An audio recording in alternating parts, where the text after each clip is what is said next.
Shalom sahabat Alkitab, kita masih membahas seputar afterlife atau hal-hal yang terjadi setelah manusia wafat menurut pandangan Alkitab.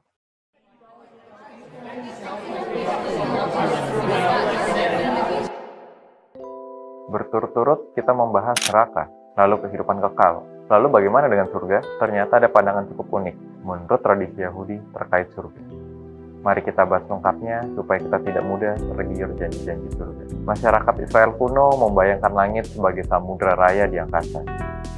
Ada kubah yang melingkupi bumi dan menahan samudra di langit seperti tertulis dalam Kejadian 1 ayat 6-7. Hujan jatuh di bumi ketika Allah membuka jendela-jendela di langit. Karena lubang langit itu begitu berat, kubah itu harus disanggah pilar-pilar sebagaimana tertulis dalam kitab Ayub. Kata Ibrani untuk langit juga merujuk pada surga. Yap, langit merujuk pada surga. Allah tinggal dan memerintah di atas sana, di surga. Surga yang juga merupakan tempat sidang ilahi berlangsung.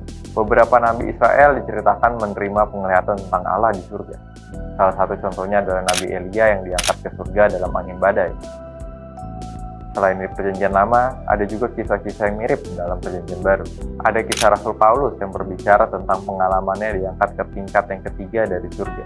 Dan di tempat itu, ia mendengar hal-hal ajaib.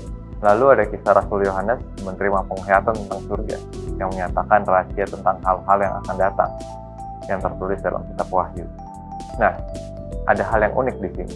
Ternyata Perjanjian Lama tidak menggambarkan surga sebagai tempat umat Allah yang setia akan hidup bersama Allah sudah mati. Sebenarnya baru pada abad ke-5 atau ke-60 Masehi, sebagian orang Israel mulai percaya akan hidup kekal sesudah mati. Diperkirakan ini dimulai sekitar era Daniel. Nabi Daniel menerima penglihatan tentang orang-orang yang namanya tertulis dalam kitab itu. Mereka akan bangkit dari kematian dan hidup kekal, sebagaimana tercatat di Daniel 12 ayat 1-3. Kendati demikian, penglihatan itu tidak mengatakan bahwa mereka yang bangkit dari kematian akan hidup di surga. Sementara itu, Perjanjian Baru juga menggambarkan surga sebagai tempat Allah berdiam dan memerintah. Para malaikat yang mengumumkan kelahiran Yesus memuji Allah di surga. Ketika Yesus dibaptis, suara Allah datang dari langit, menyapa Yesus sebagai anak yang kukasihi. Tertulis dalam Lukas pasal 3 ayat 22. Yesus menggambarkan Allah sebagai Bapa di surga, sebagaimana tercatat di Matius 6. Yohanes 6 ayat 32. Yesus sendiri datang dari surga, seperti tertulis di Injil Yohanes pasal 6 ayat 38-42. Dan kembali ke sana sesudah bangkit dari kematian. Kelak ia akan datang kembali dari surga. Ketika Yesus berbicara tentang kerajaan surga, biasanya yang dimaksud bukanlah tempat kediaman Allah, tetapi tempat dilaksanakannya kehendak dan maksud-maksud Allah. Janji tentang hidup sesudah mati biasa ditemukan dalam Perjanjian Baru. Yesus memberitahukan kepada murid-muridnya bahwa ia akan pergi ke rumah Bapaknya untuk menyediakan tempat bagi mereka. Rasul Paulus berkata, mereka yang dibangkitkan dari kematian akan memiliki tubuh yang baru seperti mereka yang ada di surga. Bagaimana tercatat dalam 1 Korintus 15 ayat 45-54.